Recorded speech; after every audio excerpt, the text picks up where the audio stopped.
running is the Capital Bus Lines and the Law Line Railroad, electric train. Why were they on strike? Who was on strike? The union.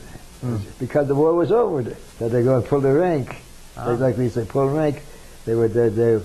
But we did get out Indian Town Gap, and we got us Law Lines. I rode the whole line all around Luzerne County, Lackawanna County. I've never been into my life, but I did then. There were 1, 2 o'clock in the morning, I get into Scranton. The only thing is running there is cabs. So the cab driver was there, one of them was there. He took me and another fellow going the same direction, took me home, and it was about 1 o'clock in the morning. And the only one that knew I got home was my wife. Nobody, no parades, no anything like they are now. And boy, she was so cold, she had the door packed up with rags and got the draft. She couldn't open the door fast enough. But I was glad to get in a clean, warm bed. And then I went back to work. I was supposed to take a month off before you go back to work. I took a couple of weeks after I went back to where I was working. I said to him, I want to go to work. He says, okay, man. So when I started, under the GI Bill of Rights, I was in tool and die making. And that's where I retired from. So if you don't mind me backtracking a little, I'm going to jump back a little bit. You covered a lot of ground. I wander too. Yeah. You left Europe and went through the Panama Canal all the way down into the South Pacific. How long did that take you? A couple of weeks and a couple of days. It was one of the biggest transport they had, and there was having no convoy. By being a no convoy, they didn't have to zigzag. They went right straight through, and when we were going through the Panama Canal, a USO troop was putting on a show. But by the time my deck got on it, which was down the bottom deck, got up to the top thing, we were all in through the canal, so we didn't see no USO. But USO was a good outfit. We seen some of them over there. So it sounds like if you couldn't get from the bottom deck to the top deck where the USO was, were they pretty crowded ships? I had out, and every space they could, they had them. No trouble at all on them.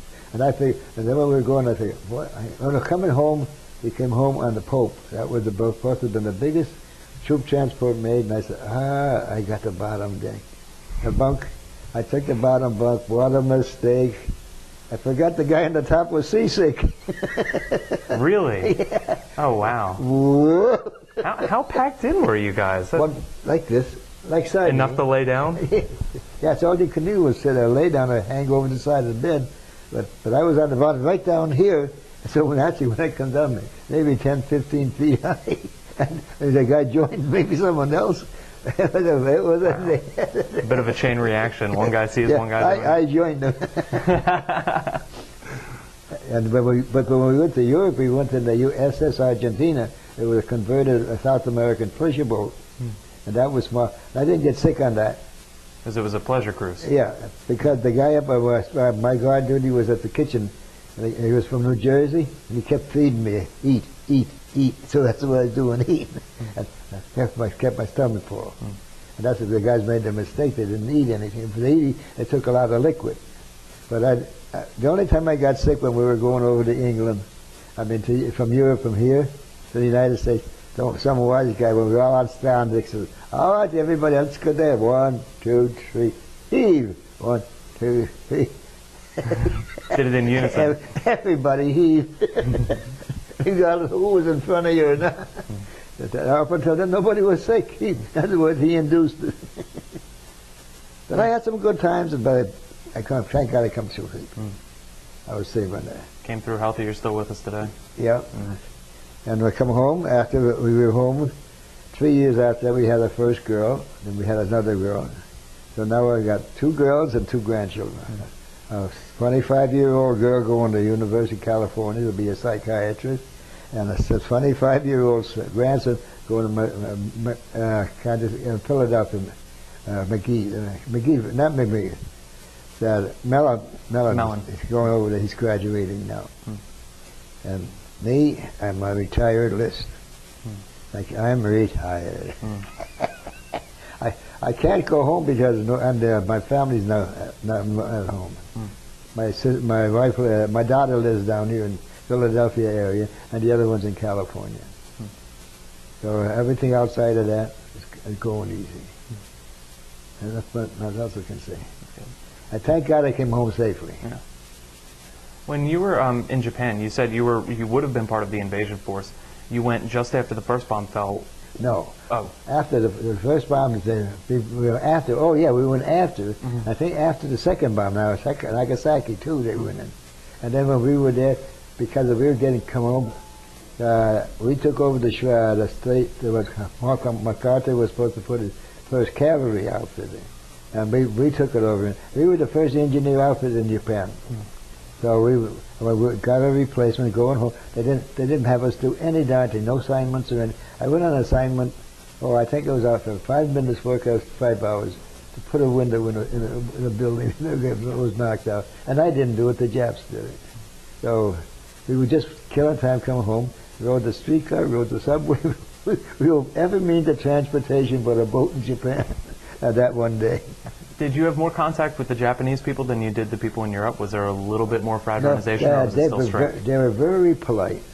I've never seen any friction or anything. The only thing was the emperor was going down the road in a car and we were coming, we stopped.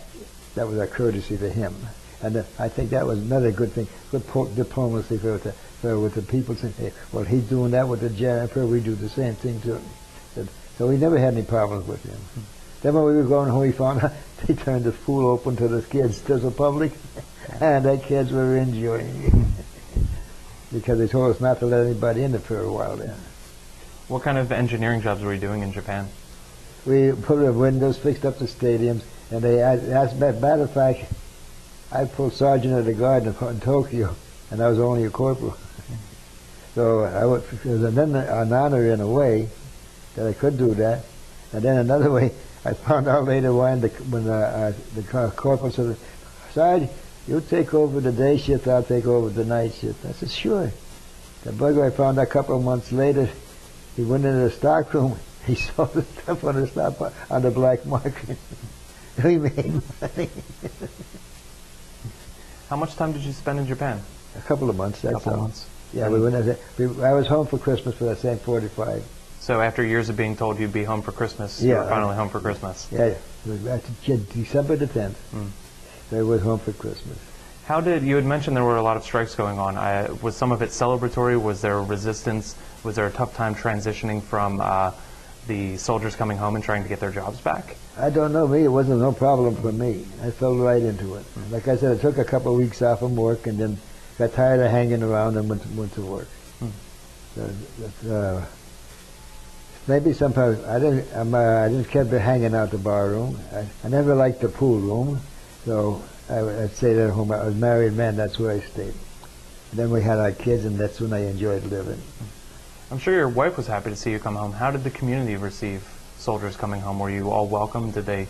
Well, that's not like today. Like I said, my wife was the only one who knew I was home.